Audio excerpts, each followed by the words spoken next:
ta présence, divin chef de ma foi, dans ma faiblesse immense, que ferais-je sans toi?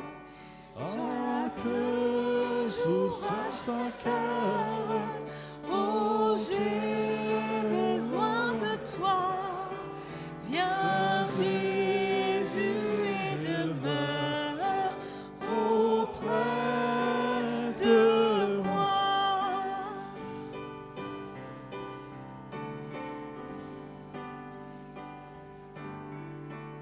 pendant des jours d'orage, d'obscurité des fois, quand est le courage, que ferais-je sans toi? Chaque jour sans toi, Oh, j'ai besoin de toi. viens Jésus et demeure auprès de moi. Oh Jésus, Dans l'ombre rôde autour de moi, accablé par le nombre, que ferais-je sans toi?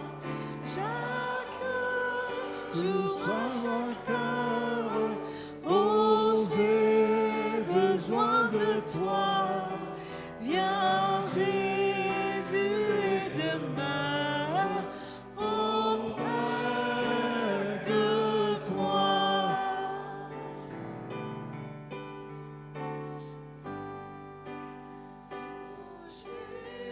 Jésus, ta présence, c'est la vie, c'est la paix dans la souffrance et la vie à jamais. Chaque jour, à chaque heure, oh j'ai besoin de toi. Viens Jésus et demeure auprès de moi.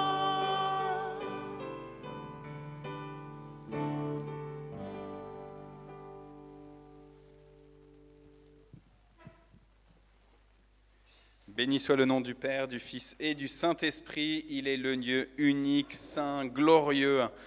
Que nos cœurs le reconnaissent maintenant et lui accordent toute autorité sur nos existences. Amen. Soyez les bienvenus en ce dimanche 21 août 2022. On a encore la décoration du mariage de Thibaut et d'Anna qui avait lieu la semaine dernière. Je vous avoue qu'ils m'ont dit qu'ils allaient l'enlever cet après-midi. Donc on profite encore ce matin de la joie d'avoir le temple aussi bien paré. Et c'est une joie de vous accueillir donc dans ce temple si bien vêtu. Et ça fait du bien aussi de voir certaines personnes que je n'ai pas vues depuis longtemps, soit parce qu'elles étaient en vacances, soit parce que c'était moi qui étais en vacances. Donc voilà, une grande joie. En particulier, la semaine dernière, on a eu Anne-Flore, Arnaud et leur petit garçon qui va être baptisé au début du mois de septembre. Et aujourd'hui, on a Elisabeth, la grand-mère, qui vient nous visiter. Donc c'est une joie, Elisabeth, de t'avoir avec nous. Et comme tu me l'as dit tout à l'heure, Serge, il nous salue aussi.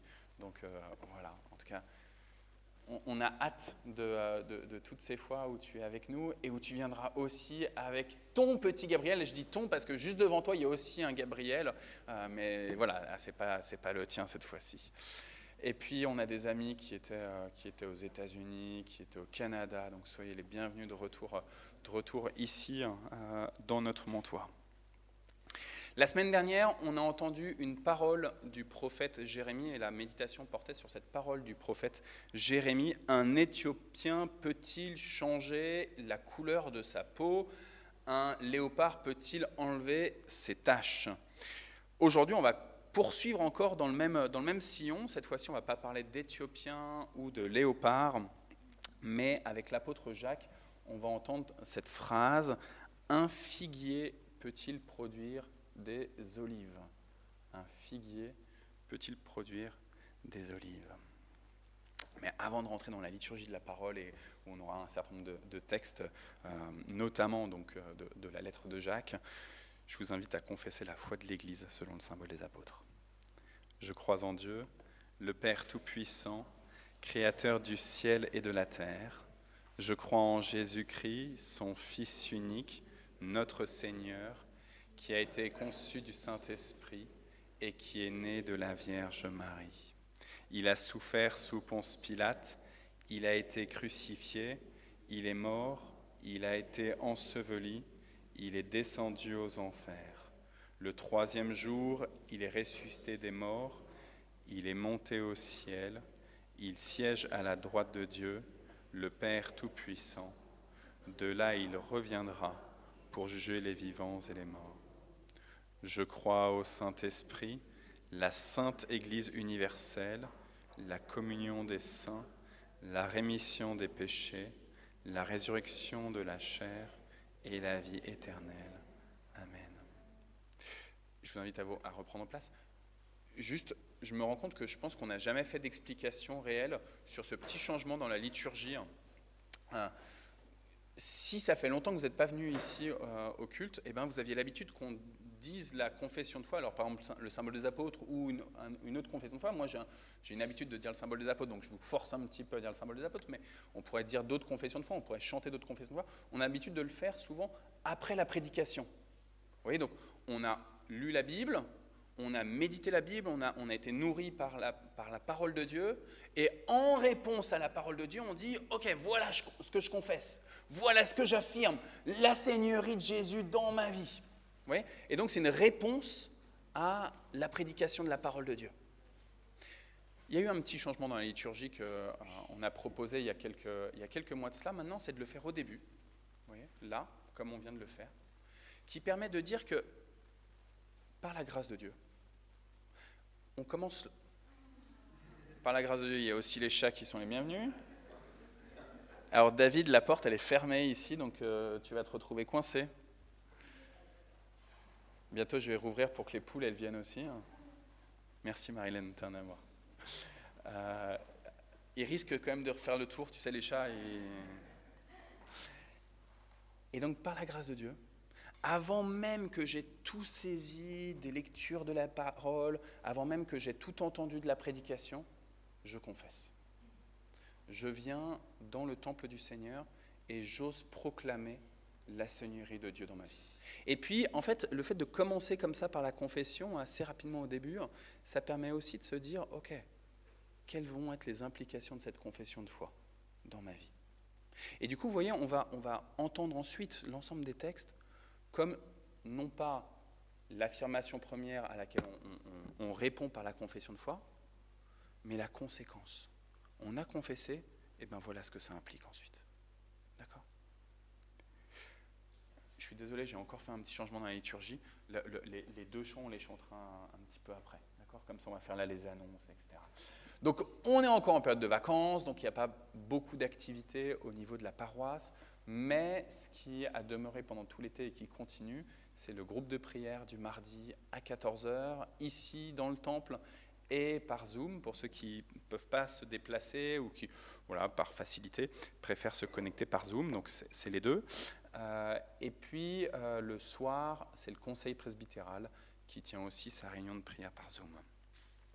Et puis ensuite, dimanche prochain, le groupe de louanges qui répète à partir de 10h et le culte normalement à 10h45. Je vous avoue que là, ce que j'ai remarqué depuis que je suis revenu, c'est qu'on a souvent commencé à 11h. Je me souviens dans mon ancienne communauté à Noisy-le-Sec, pendant l'été, c'était justement le culte à 11h au lieu de 10h30 parce qu'il y avait un petit peu plus de laisser-aller. Donc, bon, on va rester en tout cas officiellement, ça reste 10h45, donc vous êtes invités à venir à 10h45 la semaine prochaine et on fait le maximum pour respecter cet horaire. Et puis, juste au milieu du mois de septembre, le 17 et 18 septembre auront lieu les journées du patrimoine Et donc le samedi, on ouvrira le temple. C'est signalé sur le site des Journées du patrimoine. Et donc, des gens viendront, c'est sûr. L'année dernière, des gens sont venus.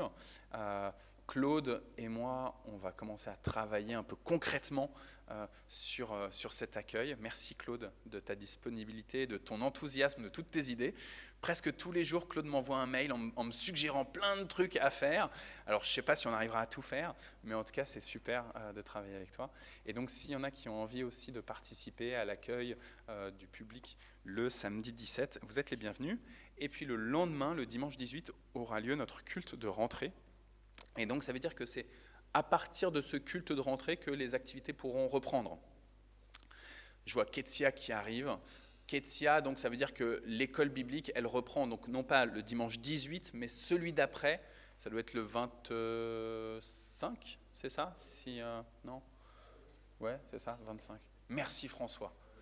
T'es un meilleur matheux que moi. Et donc, Ketsia, à partir du dimanche 25, la formation biblique des enfants. Voilà. Ketsia, est-ce que tu veux bien peut-être Oriane? Elle est où, Oriane?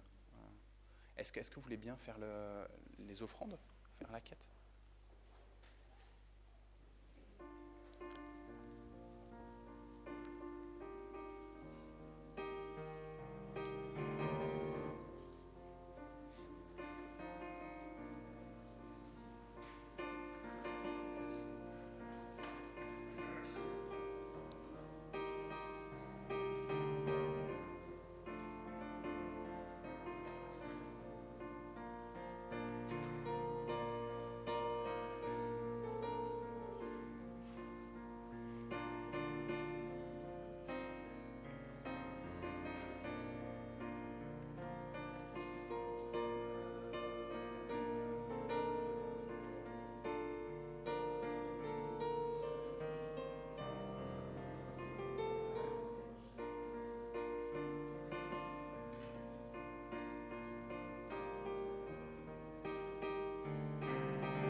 Est-ce qu'il y en a une de vous qui veut prier? Est-ce que tu te sens de prier librement, sans texte, juste pour dire merci à Dieu pour les offrandes? Vas-y. Prions. Merci Seigneur pour cette journée que tu nous donnes avec cette joie. Garde-nous toute cette journée et pendant ce temple. Bénis-nous. Amen. Amen. Merci Katia.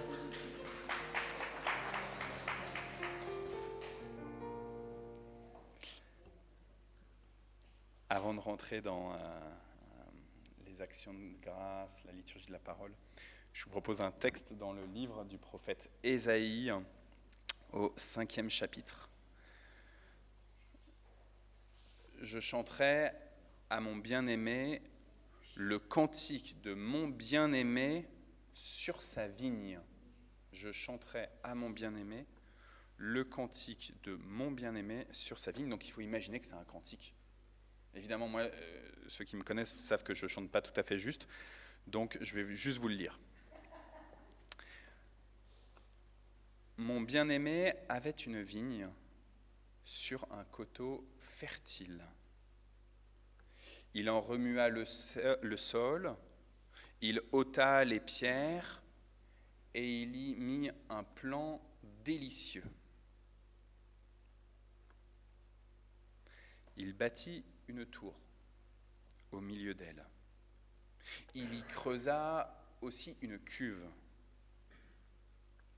Puis, il espéra qu'elle produirait de bons raisins. Mais elle en a produit de mauvais. Maintenant donc, habitants de Jérusalem et hommes de Juda, soyez juges entre moi et ma vigne.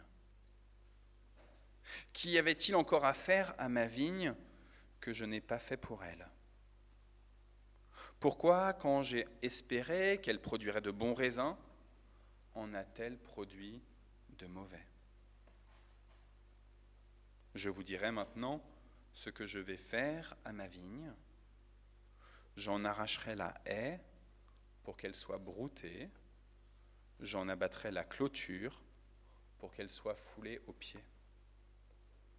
Je la réduirai en ruine. Elle ne sera plus taillée, ni cultivée. Les ronces et les épines y croîtront. Et je donnerai mes ordres aux nuées, afin qu'elles ne laissent plus tomber la pluie sur elles.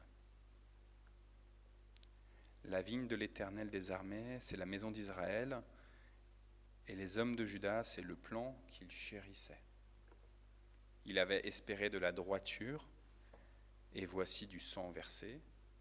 Il avait espéré de la justice, et voici des cris de détresse. Je vous l'ai lu, mais je vous ai dit au début, c'était un chant. Il y a des fois, il y a des chants qui font du bien à notre oreille et peut-être à notre ego aussi. Il y a des fois, il y a des chants sur le coup qui nous font un peu du mal. Parce qu'évidemment, vous le savez bien, ici, le prophète Ésaïe s'adresse au royaume de Juda et à Jérusalem en particulier. Mais en fait, c'est à nous. C'est à nous-mêmes qu'il s'adresse, le Seigneur. Alors, je vous invite à prendre un petit temps de repentance.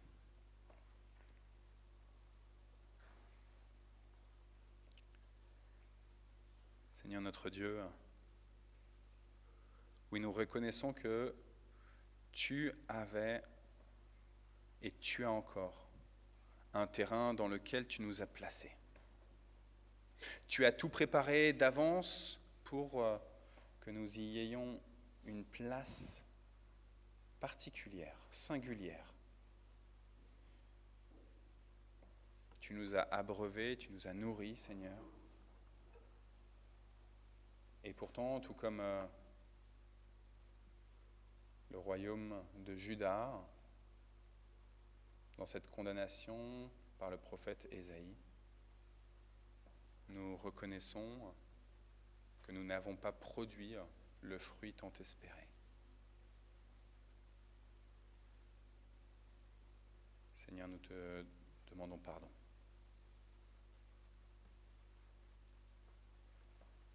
Et nous reconnaissons, Seigneur, que nos pensées, notre comportement, toutes nos actions produisent un mauvais fruit, voire pas de fruit du tout.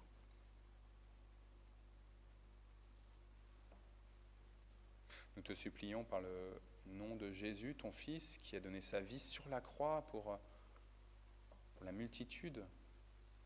Nous te supplions par ton Fils, ne nous arrache pas. Ne nous condamne pas, Seigneur. Mais restaure-nous.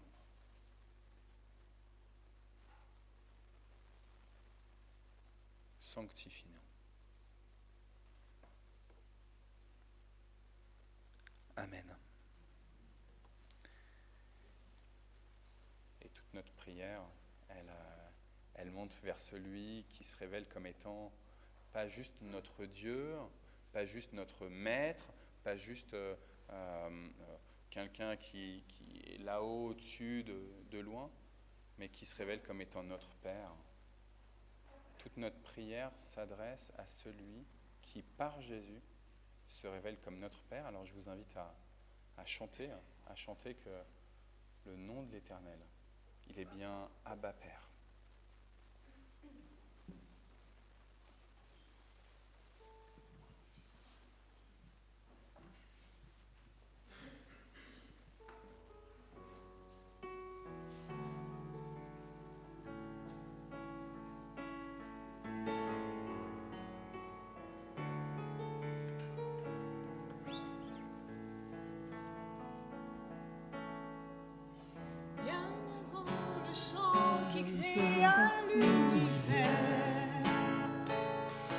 Bien avant l'esprit qui planait sur la terre, bien avant que tu me formes de la poussière, tu rêvais du jour où tu pourrais m'aimer. bien avant les premiers battements de ton cœur, bien avant que je m'éveille à sur la ton terre, cœur, bien avant que tu me formes de la poussière. Tu rêvais du jour où tu pourrais m'aimer. Tu rêvais du jour où tu pourrais m'aimer. Abba Père, je suis à toi. Abba Père, je suis à toi. Abba Père, je suis à toi. Abba Père, je suis à toi.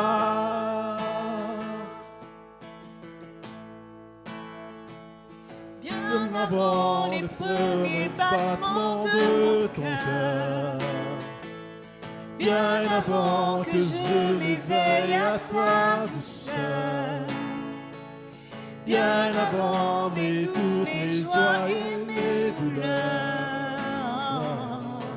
tu rêvais du jour où je pourrais t'aimer. Tu rêvais du jour où je pourrais t'aimer. Abba Père, je suis à toi. Abba Père, Je suis à toi. Abba Père, je suis à toi. Abba Père, je suis à toi.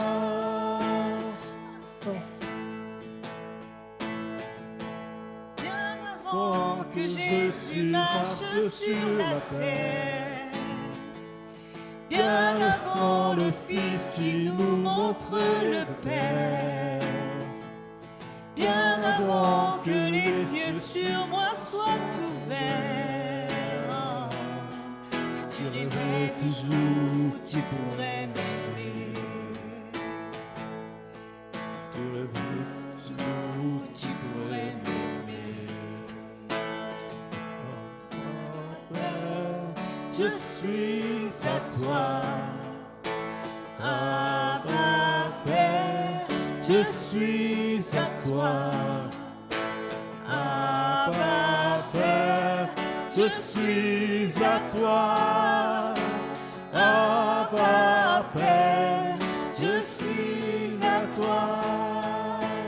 Abba Père, je suis émerveillé, saisi par l'immensité de ton amour pour moi.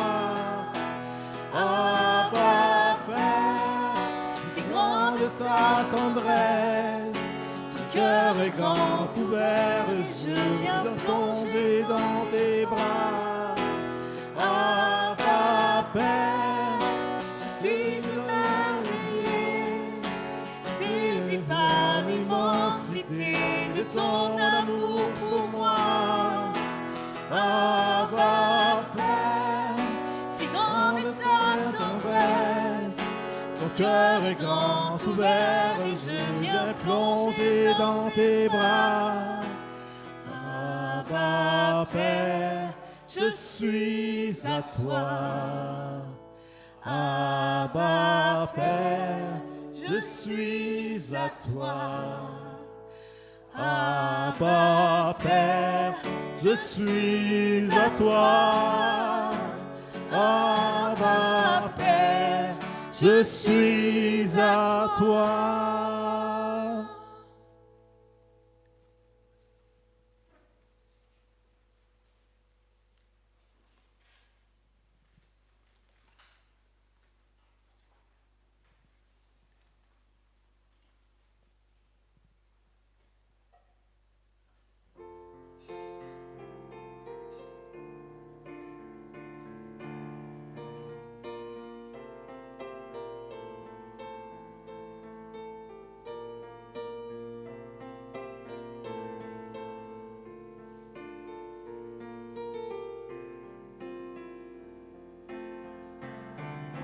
Je louerai l'Éternel de tout mon cœur. Je raconterai toutes tes merveilles. Je chanterai ton nom. Je louerai l'Éternel de tout mon cœur. Je ferai de toi le sujet de ma joie. Alléluia.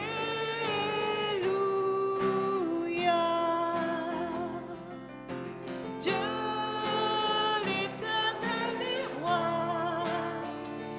Il règne à jamais. Pour le jugement, il dresse son trône. Il jugera la terre. Dieu l'Éternel est roi. Il règne à jamais. Le monde verra la force de son bras. Alléluia.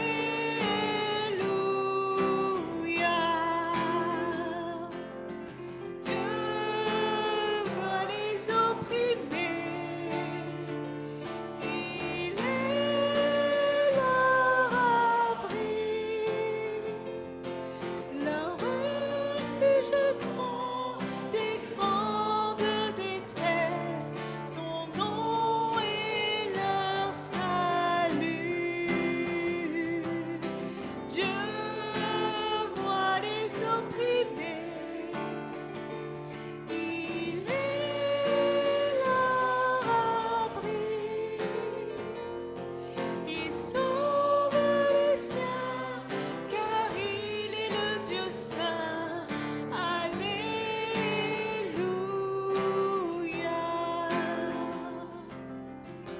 Gloire au Père et au Fils et au Saint-Esprit, au commencement, aujourd'hui et toujours, au siècle des siècles. Gloire au Père et au Fils et au Saint-Esprit, d'une éternité à l'autre éternité. Alléluia.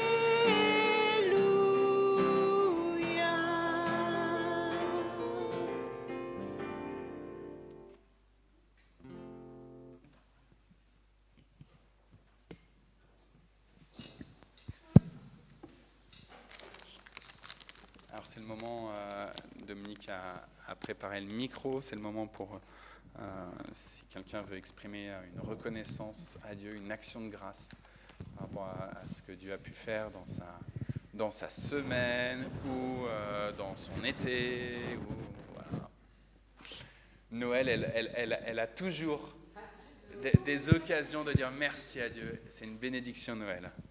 Ah, mais c'est vrai, j'ai tellement d'occasions de dire Amen, merci quotidiennement et j'ai vraiment le cœur débordant de gratitude pour l'Éternel, parce que, eh bien, jour après jour, moment après moment, je vois sa présence. Chaque chose que j'apprends, que je lis, m'émerveille vraiment pour la perfection de la création. Et j'ai l'habitude, avant de m'endormir, de faire la liste de toutes les choses pour lesquelles je peux remercier. Et la liste est vraiment longue, hein. Ça commence déjà par avoir de l'eau à la maison, ensuite de l'eau chaude pour ma douche. Et j'ai que des occasions de grâce. Vous savez que je m'occupe de mon vieux papa. Et ça aussi, c'est une occasion de grâce parce que ensemble, on lit la Bible, on lit les évangiles, on lit les psaumes. Et c'est vraiment un échange privilégié. Et c'est extraordinaire parce que normalement, je suis à un âge où on n'est plus avec ses parents.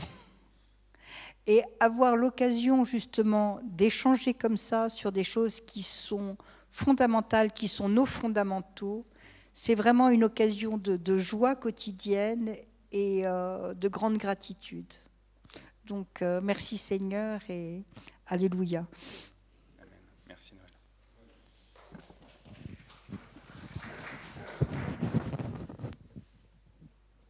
Merci Titoine. Je voulais vous remercier, vous, pour votre accueil durant cet été. J'ai envie, ces derniers mois, cette dernière année, de découvrir l'Église avec un grand, grand E. Et durant ce mois d'août, j'avais envie de découvrir le temple historique, ce qu'on y vivait. Et j'ai été vraiment frappé par votre accueil chaleureux. Vous reteniez mon prénom, qui n'est pas facile. Vous me disiez bonjour le matin, et c'est vraiment quelque chose que j'ai apprécié. D'où le fait que je sois revenu aussi, ce qui m'a empêché de papillonner durant tout le mois d'août, ce que j'aurais pu aussi faire. J'aurais pu découvrir plein de choses, mais non, j'avais envie de revenir. Et j'ai vraiment beaucoup apprécié ces dimanches avec vous, et je voulais tous et toutes vous remercier et continuer d'accueillir les nouvelles têtes comme vous le faites si bien. Merci à tous. Merci pour ton encouragement.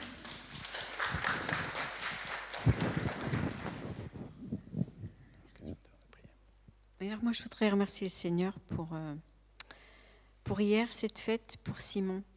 En fait, ce que je revois dans mon parcours, c'est qu'il y a quelques années, j'ai conduit un car pour les enfants, avec plein d'enfants en situation de handicap. J'allais les chercher, je les ai ramenés sans savoir qu'un jour, mon petit bonhomme serait dans ce handicap. Mais ce que je voulais, c'est la pensée, ce que le Seigneur travaille mon cœur sur l'amour. Et pour Dieu, le handicap, c'est pas un problème. C'est pas un problème. Et le Seigneur m'a donné ce verset. Ma puissance s'accomplit dans la faiblesse. Dans la faiblesse. Et le regard sur le handicap, c'est pas comme le regard humain. Le regard de Dieu sur l'amour qu'il porte sur ses enfants, ces personnes, ces gens, c'est tellement énorme, énorme. Et le Seigneur m'a appris la patience, la disponibilité, l'écoute, mais je crois qu'il élargit mes entrailles aussi sur le handicap. Et pour Dieu, il n'y a pas de barrière. Vraiment, il n'y a pas de barrière. Et je voudrais aussi remercier le Seigneur parce que c'était vendredi. Je veux que ce soit samedi, mais non, c'était vendredi. Le mariage de Dana et Thibaut. Et Thibaut et Dana, vous m'avez touchée sur ce mariage, je ne sais pas. J'ai senti l'amour de Dieu pour vous. Et vraiment, on ne s'attendait pas à tant de monde, en fait, pour un vendredi déjà. Et Dieu a tellement d'amour pour vous. Il a des projets pour vous. Soyez bien à l'écoute, parce que Dieu a un plan merveilleux pour vous deux.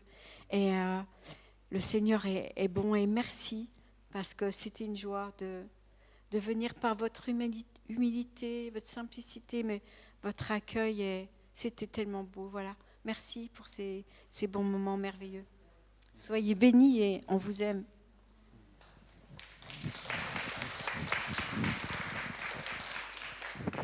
Merci Laurence. Bonjour à tous. Salut Kodjo. Il est très rare que je prenne le micro sur cette paroisse. Je vais faire mon cliché raciste.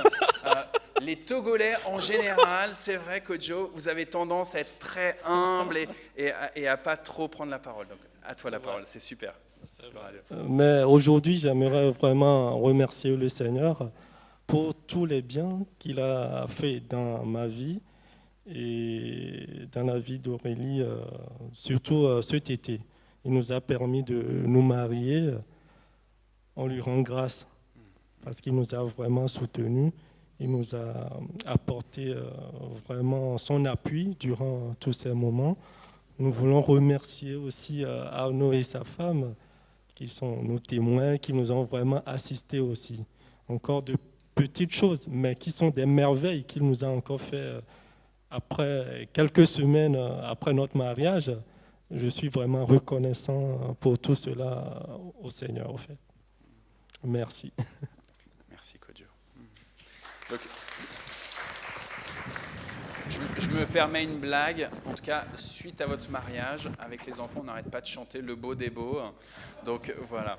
Non, c'était aussi, alors, puisqu'on parle de mariage, c'était un mariage tellement plein de la présence du Seigneur que le mariage d'Aurélie et Kodjo début juillet. C'était extraordinaire aussi. Notamment dans la fête qu'il y avait après. Où tout je ne sais pas comment vous avez choisi votre DJ, mais tous les chants étaient empreints de Jésus, quoi. Et c'était waouh. Enfin, moi, ça m'a bluffé aussi. Donc, on a été bénis par les mariages. Et juste, je vous propose on reprendra peut-être dans l'intercession tout à l'heure, mais de prier, on aura encore un troisième mariage. Donc, la semaine prochaine, samedi de la semaine prochaine, ça sera à nouveau pas dans le temple comme pour vous. Vous, c'était à Trappes. Là, ça sera, je ne sais pas trop où, en direction d'Oudan. C'est le mariage de Nathalie Vigouret et de Virgile. Et donc, ça sera samedi prochain. Et donc, vraiment, on bénit le Seigneur pour tous les couples qui font le pas de se marier. Donc, amen. Bonjour. Mon histoire va être un peu plus longue, je crois. Alors, j'espère que vous avez le temps. Vas-y. Il y a 19 ans, mon petit frère m'avait appelé en me disant « Ma femme a accouché. Tu pourrais lui donner un prénom. » Et le prénom qui me venait, c'était Marguerite, le nom de ma mère. Et pour couper court, je lui ai dit Maëlys. C'était il y a 19 ans. Il y a 11 ans, je suis partie au Togo pour un enterrement. Et sa femme est partie accoucher et n'est pas revenue. Donc, je l'ai enterrée avant de revenir. Je n'aurais jamais su qu'un beau jour, l'enfant à qui j'ai donné le prénom, je l'aurai aujourd'hui. Elle a eu son bac il y a 2 ans, c'était au mois du Covid. Je m'étais dit, je vais la faire venir. Et il est vrai que c'est compliqué de faire les visas. Donc la première année, on s'y est pris trop tard plutôt. Et puis cette année, ça a été, dès octobre, on a commencé.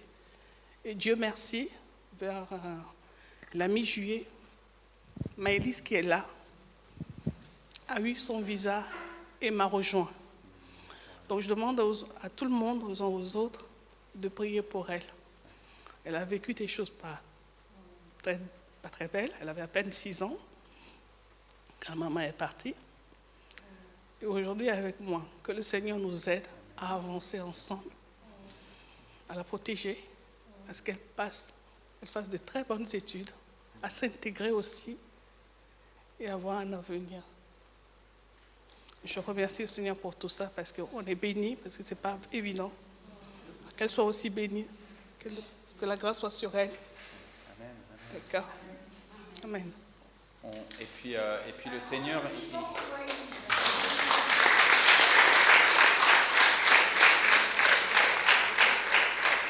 Le Seigneur, il a appelé Abraham à sortir de ses terres.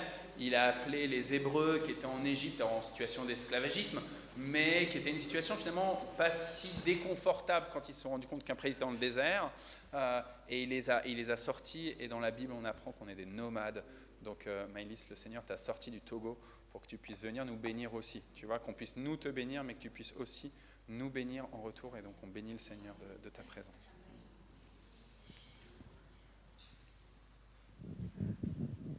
Il y a tellement d'actions de grâce aujourd'hui. Gloire à Dieu, gloire à Dieu. Merci Seigneur. On te bénit, Père, on te bénit. Vas-y, Christelle. Du coup, je ne sais pas comment rebondir après le témoignage d'Esther, empreint et très touchant. Donc nous, on a été au Congo du 14 juillet au 4 août. C'est vrai que c'était un voyage qu'on a reporté à plusieurs fois et qui s'est fait par la grâce de Dieu. C'était un voyage empreint plein d'émotions. Après 17 ans pour moi et puis une découverte pour Blandine et Oriane. Ça s'est bien passé. J'ai trouvé la famille là-bas en bonne santé, malgré les âges, malgré les conditions, malgré la situation. Voilà, c'était mon souhait de les trouver vivants, qu'on puisse se revoir, se prendre dans les bras. Et c'est vrai que c'était 3 semaines d'aventure empreint de plein de choses. On a vécu plein de choses en famille. C'est des gens qui ont plein d'amour à partager, qui ont beaucoup de difficultés. C'est une vraie leçon de vie pour nous parce qu'ils n'ont presque rien, mais ils sont tout le temps heureux. Ils nous ont reçus, c'était des fêtes tous les jours, c'était super. Voilà. Je voudrais remercier Dieu pour d'avoir permis ce voyage-là, de leur donner une santé, de leur avoir protégés, voilà, et qu'ils puissent continuer à les bénir.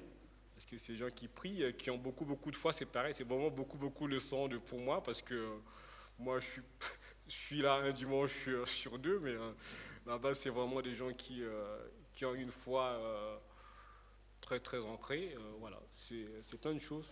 Je vais remercier le Seigneur pour tout cela et pour tout ce qu'on a vécu ensemble.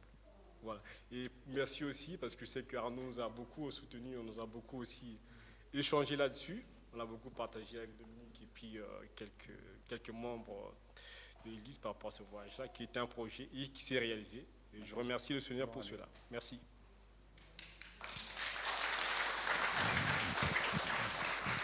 Le Seigneur, quand il nous met à cœur des projets, il se réalise. Des fois, ça prend un peu plus de temps que ce qu'on avait imaginé.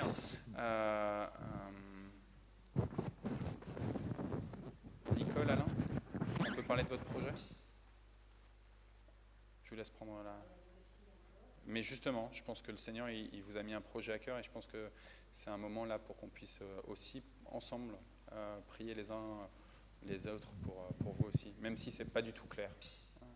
Si tu veux bien, Dominique, leur donner le micro. Je vous mets mal à l'aise, mais vous avez l'habitude, comment il est votre poste. Oui, comme il n'y a rien de très précis, mais bon, on remercie le Seigneur parce que on sent que ça avance quand même. Voilà, il y a des années qu'on a préparé tout un musée biblique qu'on voudrait ouvrir pour que des personnes croyantes et non croyantes puissent venir visiter, voilà, gratuitement. Et aussi le projet d'un logement à côté, parce qu'il faut qu'on déménage aussi par rapport là où on est. Donc le Seigneur nous a fait sentir, plus précisément à Montigny. Moi, bon, voilà, si c'est le Seigneur qui parle, je suis entièrement d'accord de suivre les voies du Seigneur, parce qu'il y a tellement d'années qu'on lui demande. Et le Seigneur a fait sentir à Montigny que ce serait en Normandie. Donc on priait avec nous, s'il vous plaît, aussi, pour que le Seigneur nous dirige exactement là où on doit aller, qu'on ne fasse pas d'erreur, ce qu'on n'a jamais voulu faire non plus. C'est pour ça que plusieurs fois, on avait eu des choses qui semblaient s'ouvrir, de la famille et tout ça. Et on sentait que ce n'était pas ça. On veut être là où le Seigneur nous veut et accomplir tout ce qu'il a prévu que nous puissions faire.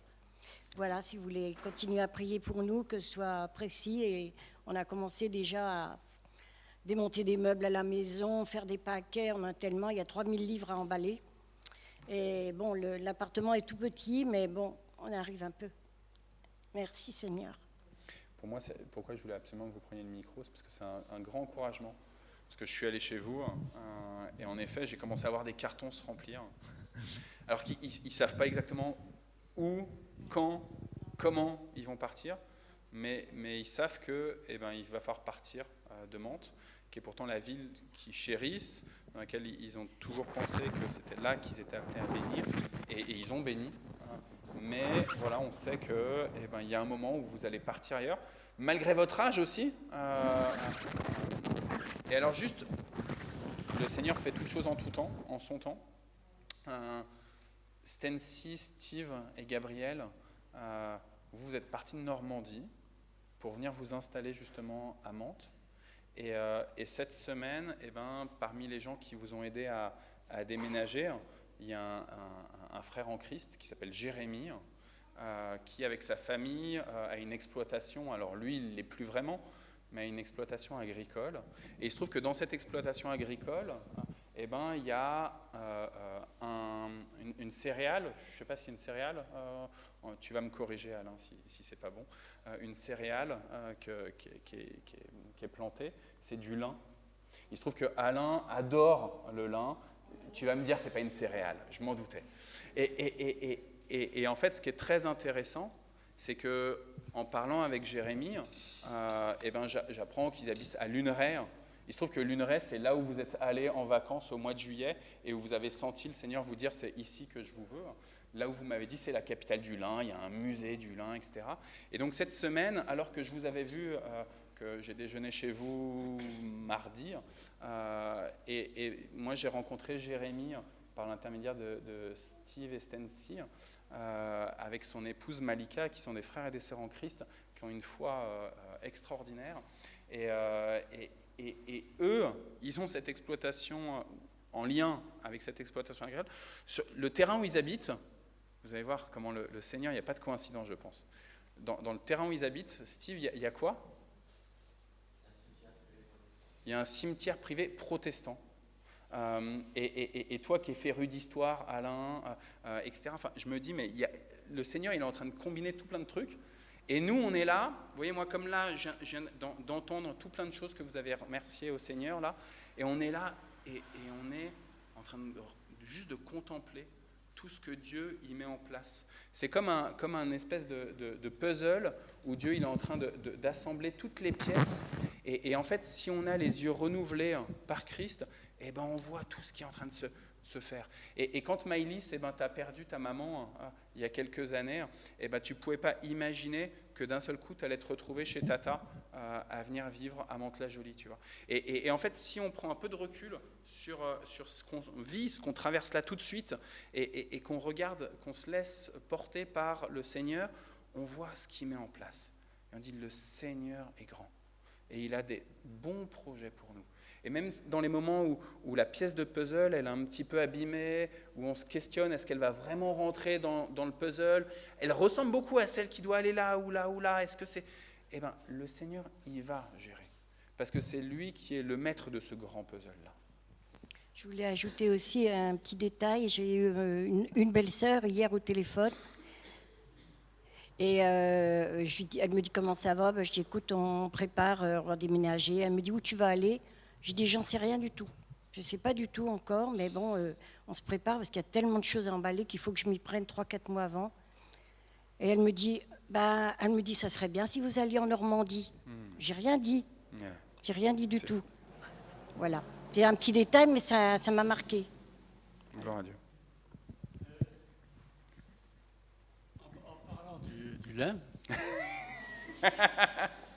j'ai vu un article dans mes informations sur Internet qu'ils ont découvert un morceau de tissu de lin mélangé avec de la laine couleur pourpre qui date du Xe siècle avant Jésus-Christ.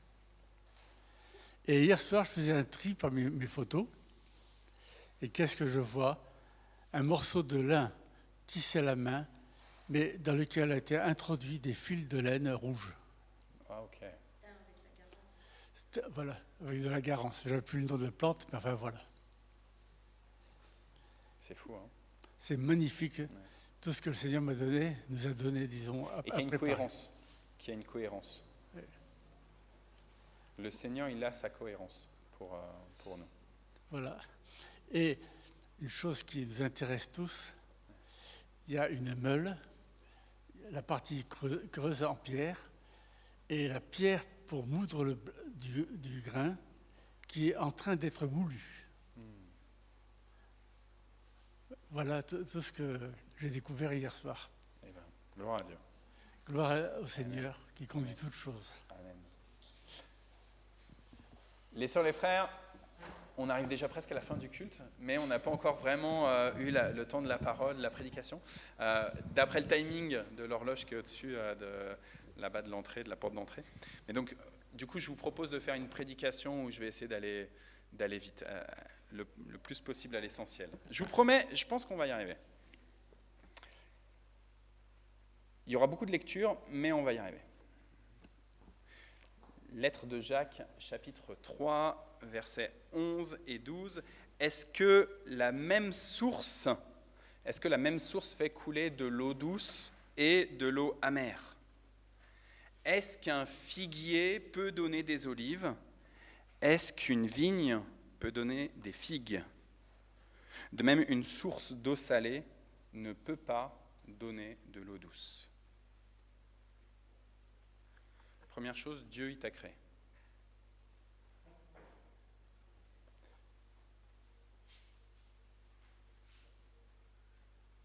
Sauf qu'on a 2 figuiers ici à la paroisse. Je ne sais pas s'il fallait le faire ou pas, mais en tout cas, j'ai coupé une branche du figuier. C'est pas de la vigne, ça? Non, ça c'est du figuier. Et ça c'est de la vigne. On en a plusieurs des vignes, on en a là-bas des pieds de vigne et là-bas des pieds de vigne. Et des figuiers, il y en a un qui est près de mon bureau, qui est tout petit encore. C'est pas de là où je l'ai arraché. Et il y en a un autre en fait dans l'escalier qui va sous le presbytère, un figuier de je sais pas où qui est sorti, qui commence à être un beau figuier. Régulièrement, au début du ministère, je l'enlevais ici, je l'enlevais. Puis je me suis dit, bon non, même si détruit l'escalier, c'est le figuier du Seigneur. Dieu t'a créé. Comme il a créé la vigne, comme il a créé le figuier, comme il a créé l'olivier. Dieu a créé chaque plante en pensant aux fruits que la plante allait produire. Dans le livre de la Genèse, au 1er chapitre, c'est le 3e jour, on lit « Dieu dit que toute l'eau qui est sous le ciel se rassemble au même endroit, que le sol apparaisse, cela arrive. Dieu appelle le sol terre, l'eau il l'appelle mer. Dieu voit que c'est une bonne chose. Dieu dit que la terre produise l'herbe verte avec toutes sortes de plantes, toutes sortes d'arbres à fruits. Et sur la terre, chaque plante aura ses propres graines, et chaque arbre aura ses propres fruits, avec des pépins ou un noyau, selon son espèce. Et cela arrive. La terre produit de l'herbe verte, avec toutes sortes de plantes, toutes sortes d'arbres. Chaque plante a, comme le Seigneur l'a demandé, l'a ordonné, l'a mis en ordre, chaque plante a ses graines, selon son espèce. Chaque arbre a ses fruits, avec des pépins ou un noyau, selon son espèce. Et Dieu voit que c'est une bonne chose. Il y a un soir, il y a un matin, et je viens de vous le dire, c'était le 3e jour. Donc c'est le milieu de la semaine. Il vient d'y avoir 2 jours de passé, on arrive au 3e jour, donc premier cycle de 3 jours. Dieu donne les plantes, et elles vont produire du fruit. Et il y aura un 2e cycle de 3 jours, les jours 4, 5, 6, et il y aura la création de l'humain, qui aura la possibilité aussi de faire germer comme ça sa propre espèce, de donner des petits lianes ici sur terre. Dieu t'a conçu parfaitement.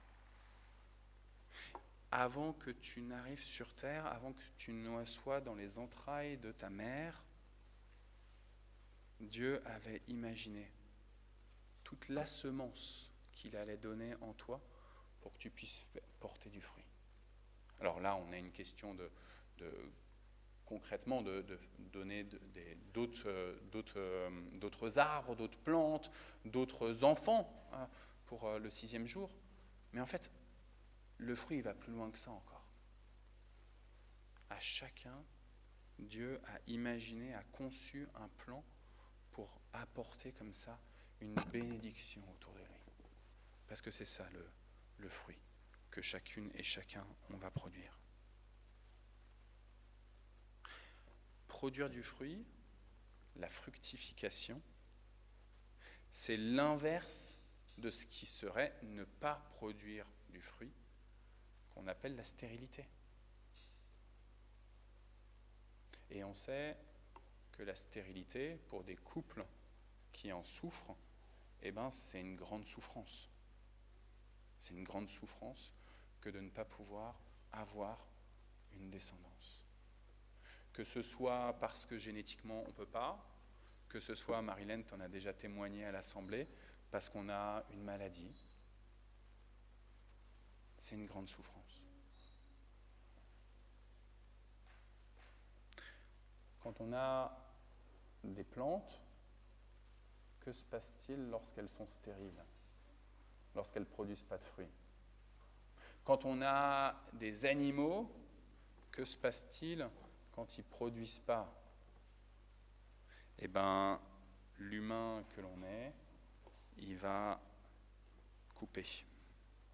Et donc on a cette histoire de Jésus, merci Christelle de l'avoir mise, cette histoire de Jésus dans Luc qui raconte: un homme a un figuier planté dans son champ, il vient chercher des figues, mais il n'en trouve pas. Alors il dit à son ouvrier: regarde, depuis 3 ans je viens chercher des figues sur ce figuier, et je n'en trouve pas, coupe-le. Ce n'est pas la peine qu'il use. Ah, je pense qu'on n'est pas sur les mêmes versets. On est Luc 13, verset 7. Ce n'est pas la peine qu'il use la terre inutilement.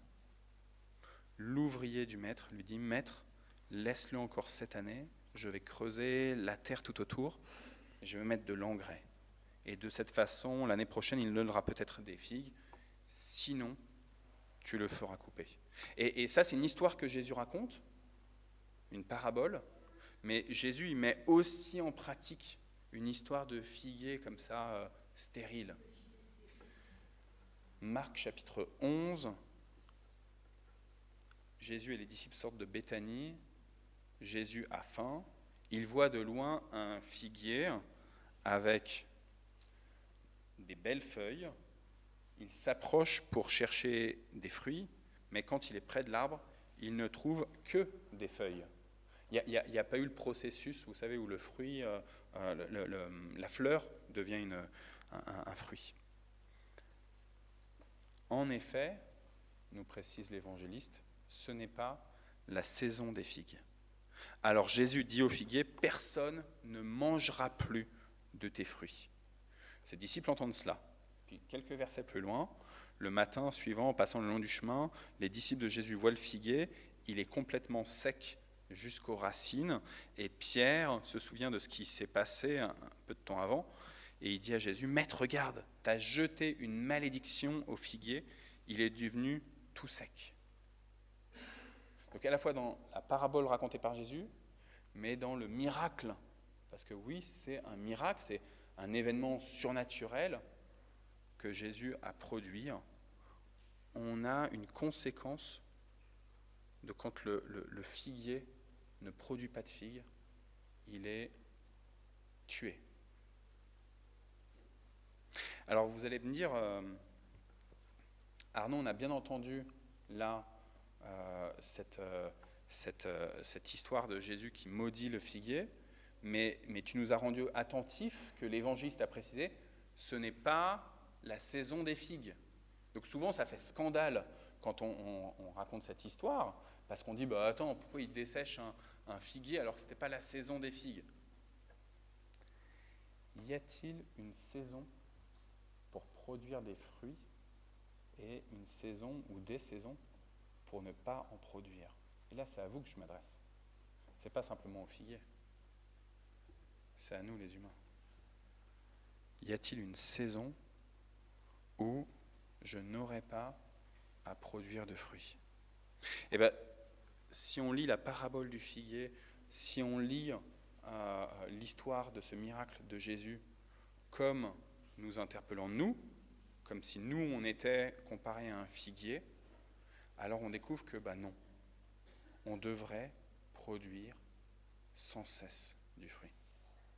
Il n'y a pas une saison où on pourrait dire, non, là je me repose sur mes lauriers, j'arrête de produire. Je suis fatigué, j'en peux plus. Dans le Seigneur, le figuier, il est appelé à produire du fruit, des figues, pour nourrir tous ceux qui ont besoin d'être nourris. Vous voyez, Jésus, quand il va maudire le figuier, pourquoi est-ce qu'il est allé près du figuier? Pourquoi est-ce qu'il s'est approché du figuier et qu'il a vu les belles branches, les belles feuilles? Parce que, nous dit l'évangéliste, Jésus avait faim. Il avait faim.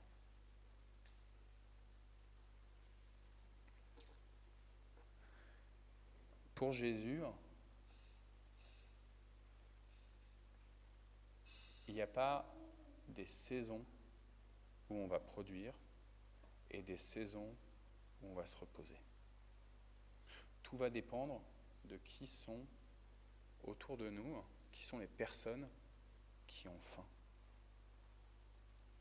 Est-ce que je suis attentif au fait qu'autour de moi, il y a des gens qui ont besoin de s'approcher du figuier ou de la vigne que je suis, pour pouvoir recevoir le fruit qui va les animer, qui va combler leur corps, mais aussi leur âme.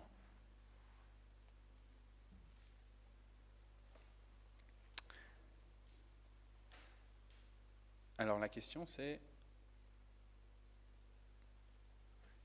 quels sont les fruits que je vais pouvoir produire? Que je sois une vigne ou un figuier, quels sont les fruits qui vont être produits? Jacques nous dit, un figuier ne peut pas produire d'olives. Une vigne ne peut pas produire de figues. Qu'est-ce qui va jaillir de tel ou tel arbre, de telle ou telle espèce d'arbre, de telle ou telle plante, de tel ou tel humain? Est-ce que je suis un olivier? Est-ce que je suis un figuier? Est-ce que je suis une vigne? Évidemment, vous n'êtes pas des arbres. Est-ce que vous êtes des chrétiens? Le figuier, il est censé, dans le plan de Dieu, produire des figues. L'olivier, dans le plan de Dieu, il est censé produire des olives. La vigne, dans le plan de Dieu, elle est censée produire du raisin. Le chrétien, dans le plan de Dieu, il est censé produire les œuvres de Christ. Et les œuvres de Christ, elles sont amour, attention, charité, mais vérité aussi, justice. Un autre texte biblique, Luc chapitre 6, c'était celui que tout à l'heure Christelle nous avait mis un peu, il nous avait spoilé un peu. Un bon arbre ne produit pas de bons fruits. De mauvais fruits, pardon. Et un arbre malade ne produit pas de bons fruits. On reconnaît les arbres à leurs fruits. On ne cueille pas des figues sur des plantes piquantes. On ne récolte pas des raisins sur des cactus. Et là, on a enfin ce que Jésus veut nous dire à nous les humains. La personne qui est bonne, fondamentalement bonne, tire le bien de son cœur qui est plein de bonnes choses. La personne qui est mauvaise tire le mal de son cœur parce que son cœur est plein de mauvaises choses. Oui, ce qui remplit le cœur de quelqu'un, voilà ce qui sort de sa bouche. Le fruit que le chrétien va porter, que vous allez porter, eh bien, il dépend de l'état de votre cœur. Et c'est pour ça que je dis bien, le chrétien est censé produire les œuvres du Christ. Parce que qui est-ce qui réside dans votre cœur? qui, fondamentalement, aujourd'hui, alors qu'au début de cette célébration, vous avez confessé la foi de l'Église selon le symbole des apôtres, je crois en Dieu, je crois en Jésus, je crois en l'Esprit Saint, qui, fondamentalement, est dans votre cœur et qui va permettre que de votre cœur remontent de bons fruits.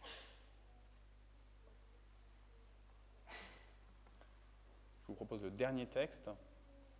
On reprend la lettre de Jacques, là où il était dit à propos du figuier et de la vigne, mais on va prendre avec les versets d'avant. Et vous allez voir d'un seul coup ce qui se déroule sous nos yeux. Donc Jacques chapitre 3, versets 1 à 12. Mes frères et mes sœurs, ne vous mettez pas tous à enseigner. Vous le savez, nous qui enseignons, Jacques, c'est le chef de l'église de Jérusalem. Donc c'est vraiment un boss, quoi. Et en plus, par ailleurs, il se trouve qu'il était le frère de Jésus-Christ. Donc, mes frères et mes sœurs, ne vous mettez pas tous à enseigner. Vous le savez, nous qui enseignons, on nous jugera plus sévèrement que les autres. Nous faisons tous beaucoup d'erreurs. Si quelqu'un parle sans faire d'erreur, il est parfait. Il peut alors être maître de tout son corps. Quand nous mettons un mors dans la bouche des chevaux pour les faire obéir, nous pouvons diriger tout leur corps. Regardez les bateaux, ils sont grands et ce sont des vents très forts qui les font avancer. Pourtant, c'est avec un simple gouvernail, un tout petit truc en bois, une petite tige en bois, qu'on les dirige. Et ils vont là où le pilote veut. La langue, c'est pareil. C'est une petite partie du corps. Pourtant, elle peut se vanter de grandes choses. Regardez, il faut seulement une petite flamme pour mettre le feu à une grande forêt. Et on le sait là, avec tous les feux de forêt qu'il y a eu cet été. La langue aussi est comme une flamme, c'est là que le mal habite. Elle fait partie de notre corps et elle salit notre corps tout entier. Notre langue met le feu à notre vie, de la naissance jusqu'à la mort. Ce feu vient du lieu de souffrance lui-même. Les êtres humains sont capables de faire obéir tous les animaux. Alors on a entendu sur le cheval avec le mors, mais là il nous est dit les bêtes sauvages, les oiseaux, les serpents, les poissons. Mais la langue, personne, dit Jacques, ne peut la faire obéir. C'est une chose mauvaise qui ne reste jamais tranquille. Elle est pleine d'un poison qui donne la mort.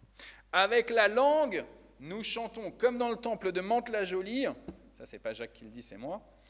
Nous chantons la louange de notre Seigneur et Père. Mais avec la langue, nous jetons aussi des malédictions aux êtres humains que Dieu a fait à son image. Bénédiction et malédiction sortent de la même bouche. Mes frères et mes sœurs, cela ne va pas. Est-ce que la même source fait couler de l'eau douce et de l'eau amère ? Est-ce qu'un figuier peut donner des olives ? Est-ce qu'une vigne peut donner des figues ? De même, une source d'eau salée ne peut pas donner de l'eau douce. Vous voyez, le fait de vous relire ces derniers versets, mais dans l'ensemble du contexte, on découvre la piste, peut-être, sur laquelle on peut être vigilant sur l'état de notre propre cœur. Notre lieu d'analyse sur l'état de notre cœur, il se situe au niveau de notre langue. Quelles sont les paroles que j'offre au monde ? Quelles sont les paroles que je décide de ne pas offrir au monde ? Est-ce que ce sont des bonnes paroles que j'offre ? Ou est-ce que ce sont des mauvaises paroles ? Est-ce que ce sont des paroles bénissantes, encourageantes, fortifiantes, revigorantes ? Ou est-ce que ce sont des mauvaises paroles, des malédictions qui amènent la mort ? Et vous vous souvenez de Jésus, il a maudit le figuier, vraiment. Et qu'est-ce qui s'est passé quand Jésus a maudit le figuier ? Le figuier, il était tout asséché jusque dans ses racines. Et Jésus, je ne vous l'ai pas lu, je l'avais mis à Christelle, donc il a hésité. Mais après qu'il y ait eu cette histoire de malédiction du figuier, Jésus, il va dire, mais soyez pas étonnés de ce qui se passe au figuier, là, avec la malédiction. Mais dites-vous une chose, c'est que si vous dites, vous, mes disciples, à une montagne de se jeter dans la mer, elle le fera. Et ouais, c'est juste après. Par la parole, on peut offrir une bénédiction, des mots encourageants, on peut offrir des malédictions. Et Jacques nous dit, cette parole, elle est la lumière, elle est la flamme qui est alimentée par l'état de notre cœur. Frères et sœurs, c'est en mesurant les paroles que tu donnes, bonnes ou mauvaises, ou les paroles que tu ne donnes pas, que tu préfères garder pour toi, que tu préfères ne pas répandre. C'est en mesurant toutes ces paroles que tu vois l'état de ton propre cœur. Alors, peut-être que ça va te faire culpabiliser. L'objectif, il n'est pas la simple culpabilité. L'objectif, il est de dire à Dieu, Seigneur Dieu mon Père, viens dans mon cœur. Viens renouveler l'état de mon cœur. Parce que je constate que je n'ai pas ouvert la bouche pour proclamer des bénédictions, j'ai préféré me taire face aux situations. Parce qu'il se trouve que j'ai préféré dire des malédictions plutôt que des bénédictions. Parce qu'il se trouve que je voulais donner quelques bénédictions et en fait, j'ai quasiment rien donné. Alors Seigneur, viens remplir mon cœur. Je te l'offre à toi entièrement. Viens y habiter, viens le nettoyer. Tu es le maître de mon cœur. Que celui qui a des oreilles pour entendre, qu'il entende la parole donnée à l'Église. Amen.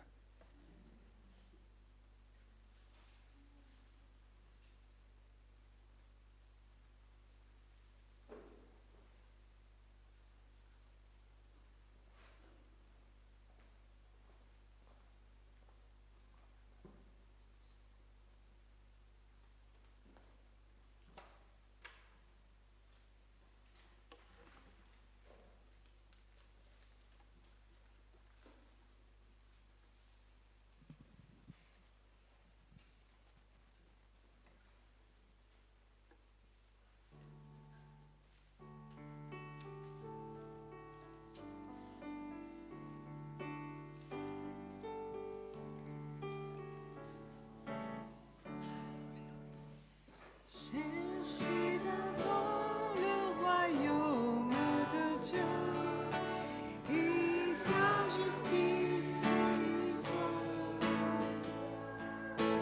et toutes ces choses vous seront données en plus. Alléluia, alléluia.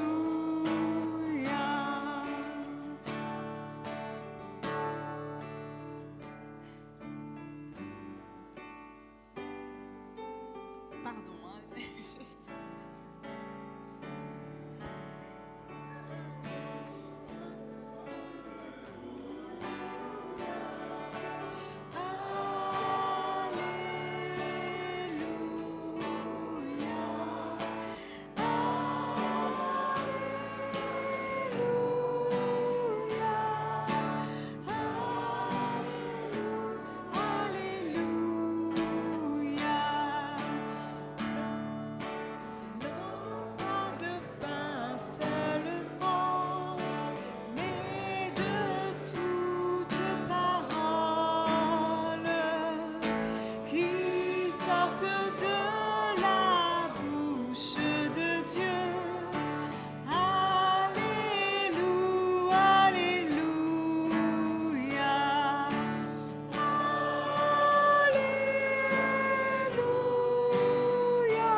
On va entrer dans le temps d'intercession. J'aimerais bien que les conseillers presbytéraux veniez jusqu'ici, s'il vous plaît. Si vous voulez bien venir. Et Puis Laurence aussi qui fait la prière. Si tu veux bien venir.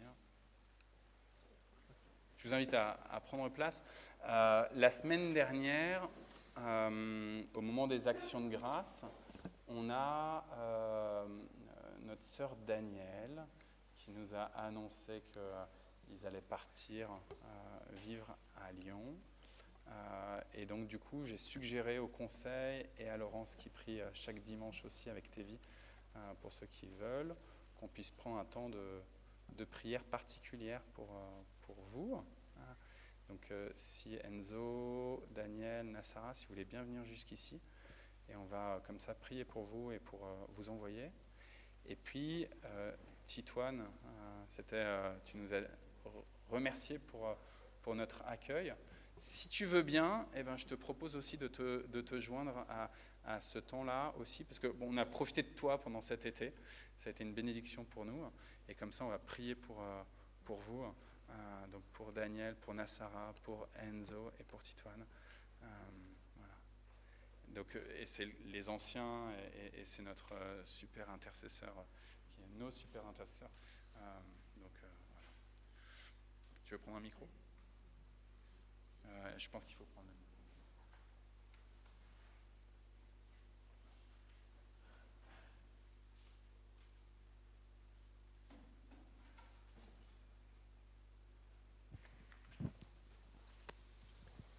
Alléluia. Merci Seigneur. Tu connais, Seigneur, le chemin.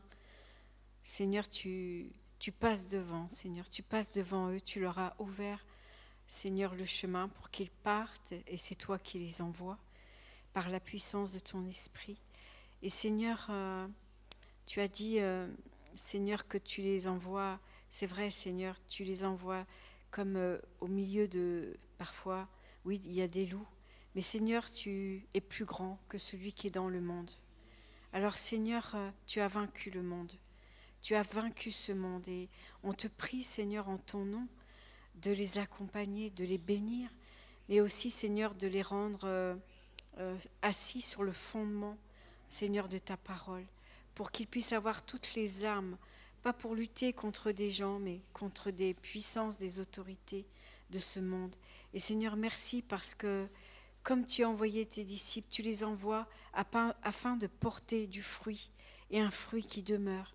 Seigneur, on vient d'entendre cette parole, Seigneur, que tu veux que le bon arbre porte du bon fruit. Et je te prie vraiment que là où tu les envoies, ils puissent en porter encore plus de fruits.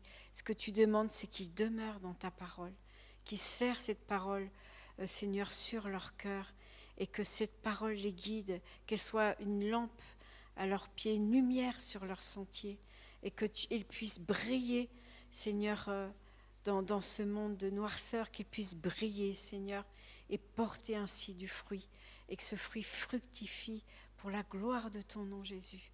Amen.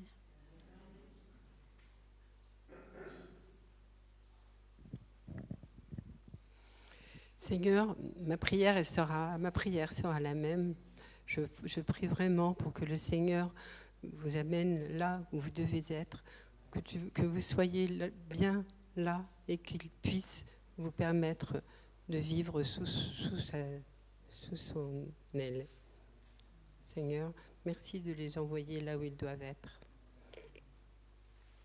Amen.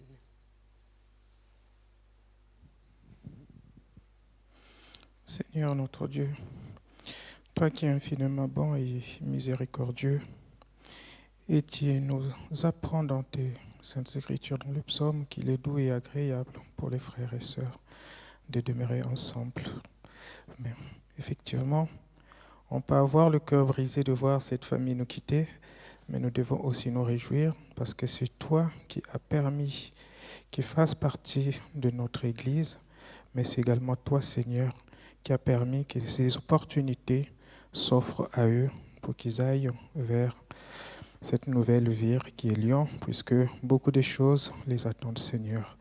Nous te confions leur voyage, Seigneur, sois leur secours et leur espérance, Seigneur.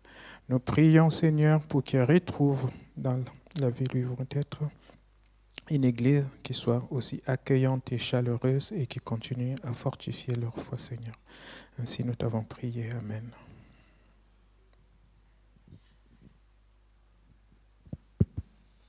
Que le Seigneur regarde, que le Seigneur vous accompagne, qu'il vous précède et qu'il puisse déjà être avec vous dans vos projets, qu'il puisse vous ouvrir les portes, qu'il puisse faciliter la cohabitation avec les voisins, qu'il puisse faciliter des échanges dans votre travail, dans les écoles avec les enfants. Soyez bénis, soyez toujours bénis, soyez toujours dans la protection de Dieu. N'oubliez pas le Seigneur et lui, il ne vous oubliera jamais. Amen.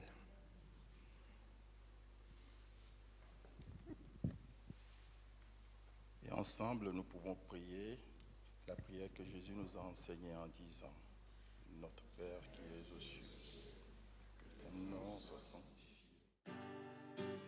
Que ta volonté soit faite sur la terre comme au ciel.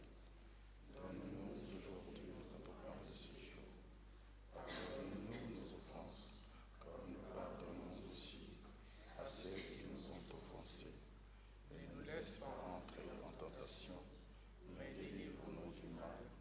Car c'est à toi qu'appartiennent le règne, la puissance et la gloire pour le siècle des siècles.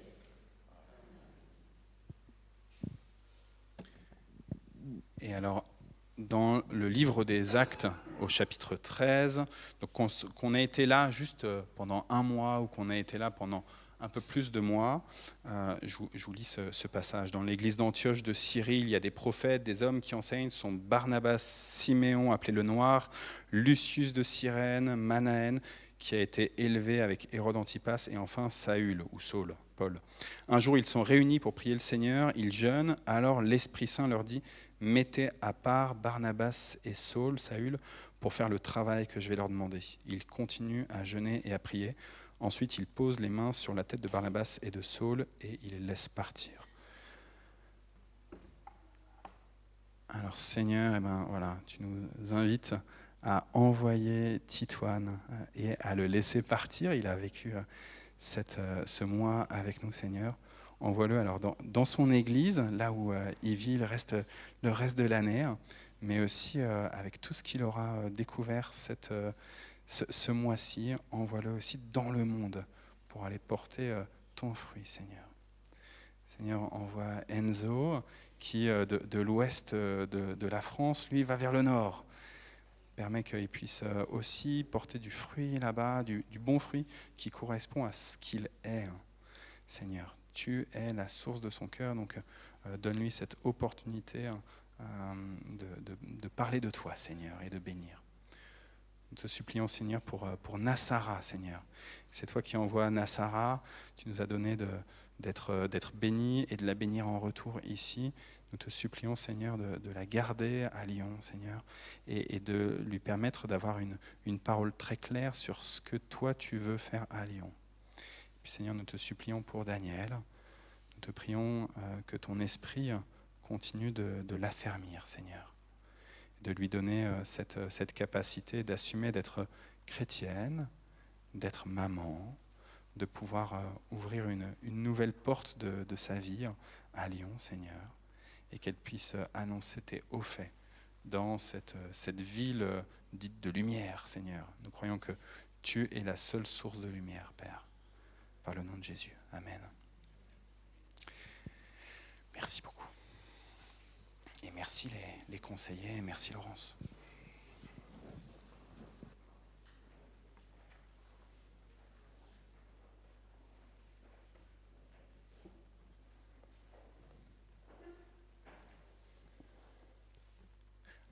La bénédiction, elle n'est pas juste pour eux, elle est aussi pour vous. Je vous invite à vous lever.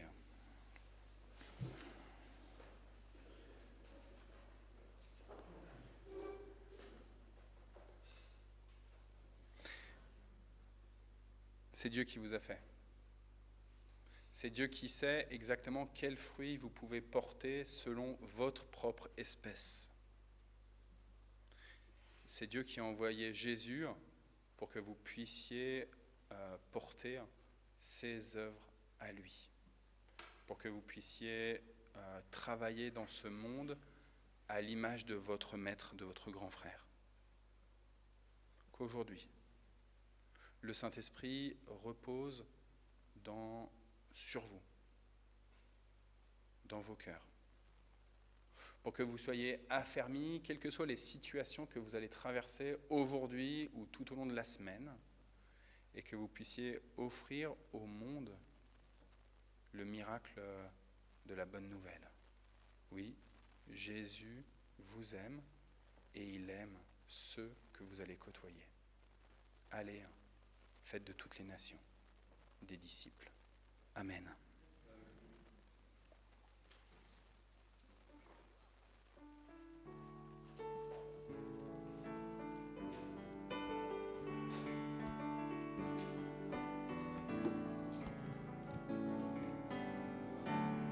Dieu, tu es ma force, ma consolation, une lampe devant mes pas. Ta voix a triomphé de l'ouragan, remporté le combat. Tu m'offres chaque jour ton infaillible amour, toi qui as fixé le cours des étoiles, sois mon encre, sois ma voile. Tu étends mes ailes pour toucher les cieux, protégé par ta main. Ta grâce m'appelle à lever les yeux et suivre ton chemin. Tu m'offres chaque jour ton infaillible amour, toi qui as fixé le cours des étoiles, sois mon encre, sois ma voile. Miséricorde coule de la croix, ton sang m'a racheté. Tout ce que je suis me vient de toi, sans fin je te louerai. Tu m'offres chaque jour ton infaillible amour, toi qui as fixé le cours des étoiles, sois mon encre, sois ma voile, sois mon encre, sois ma voile, sois mon encre, sois ma voile. Bon dimanche à tous.